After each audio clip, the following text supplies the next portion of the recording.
Most Americans, if you ask them to name some of the most famous pictures in the world, would think at once of the Mona Lisa. But they would soon mention American Gothic by Grant Wood.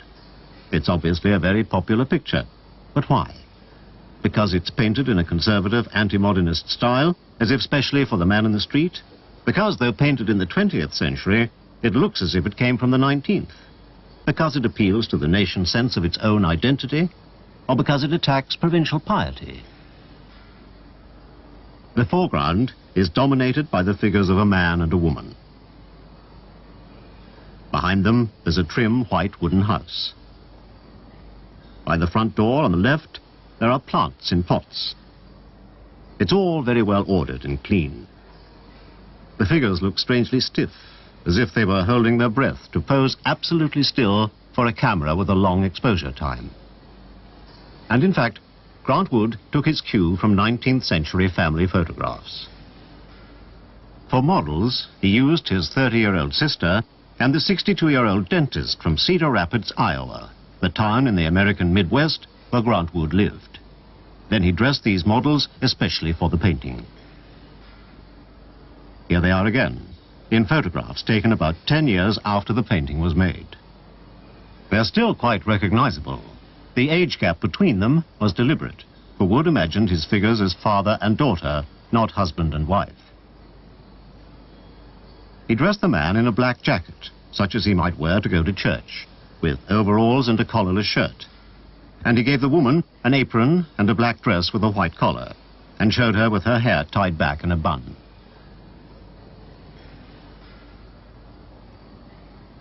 Looking at the couple in a photograph again, we can see how this costume has transformed them to fit them into the world imagined by the painter.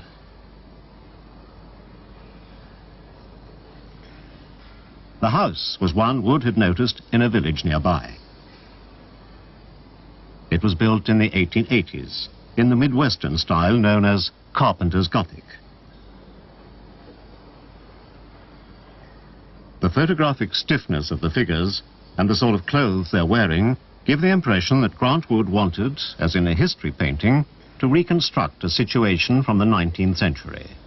In a period when agriculture was being mechanized, the man in the picture holds a pitchfork, a rather old-fashioned implement.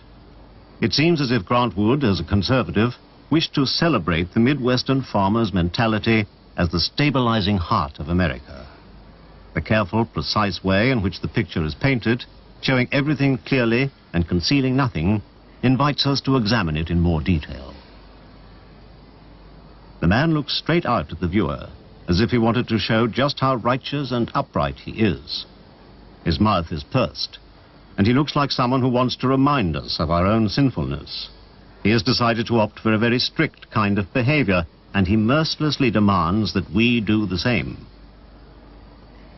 But just slightly behind him stands the woman. She looks to one side, away from the viewer, bitter and unfulfilled. It seems as if something is not quite right, or has just gone wrong in their relationship to each other, or in life in general. Perhaps she senses that the outside world is not as neat and tidy as her own life. Her white collar and her cameo with the head of a goddess on it, these stand for virtue. Yet her face suggests that there is something spiritually lacking, beyond the outward appearance of order. Just as the strand of hair that's got out of place hints at a slight irregularity. The man holds onto his pitchfork with a firm, strong grasp. As the potted plants are symbols of the domestic realm of the woman, so the pitchfork is a symbol of the man's gainful employment in physical labor. At the same time, it's the symbol of his domination over woman, land, and house.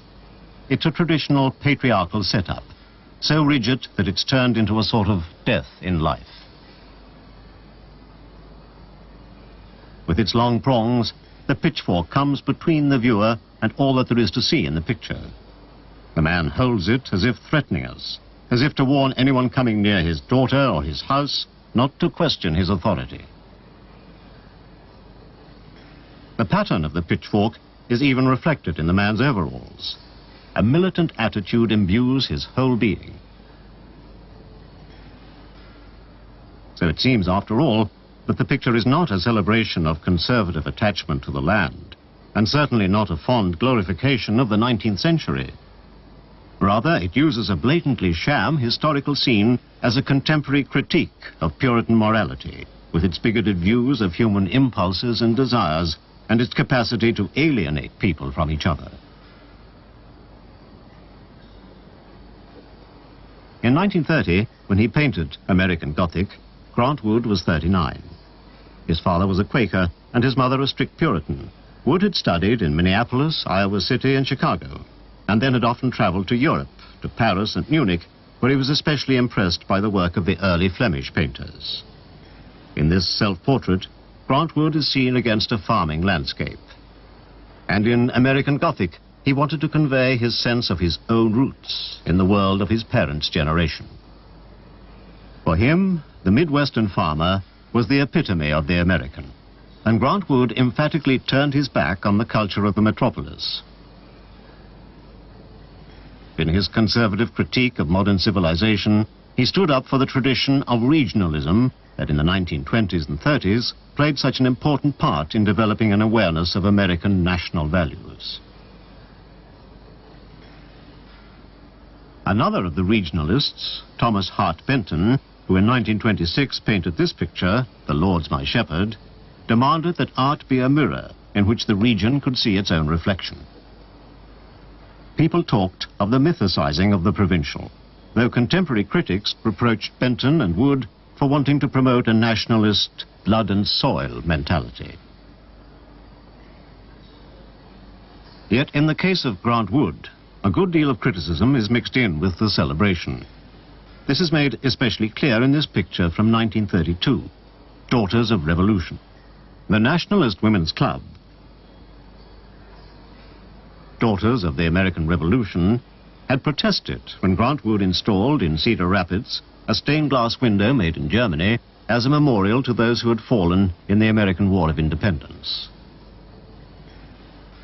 They saw themselves as the true protectors of the American tradition, and in 1932 they celebrated the 200th anniversary of the birth of the first American president, George Washington. So Grant Wood decided to present them in all their obtuse narrow-mindedness in this sharply satirical picture. In the background, he showed the famous painting by Emmanuel Gottlieb Leutz, Washington Crossing the Delaware. In front of this scene, these Daughters of the American Revolution, one with a teacup in her hand, gather to sing the praises of the national hero. There's no doubt that a similar critique is to be detected in American Gothic. Grant Wood reveals here what is lacking in spiritual terms in the harsh morality of the founding fathers. At the same time, though, he insists in this picture on a national consciousness, nourished by an awareness of its agrarian origins.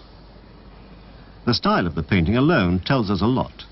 No experimentation, no getting to grips with modern developments. Here, painting is rather a craft, and a deliberate opposition to all the international art movements of the 20s and 30s. The extent to which America has taken this picture to its heart can be measured by its frequent recurrence in caricatures. Grant Wood's American Gothic is an analysis of the origins of American consciousness.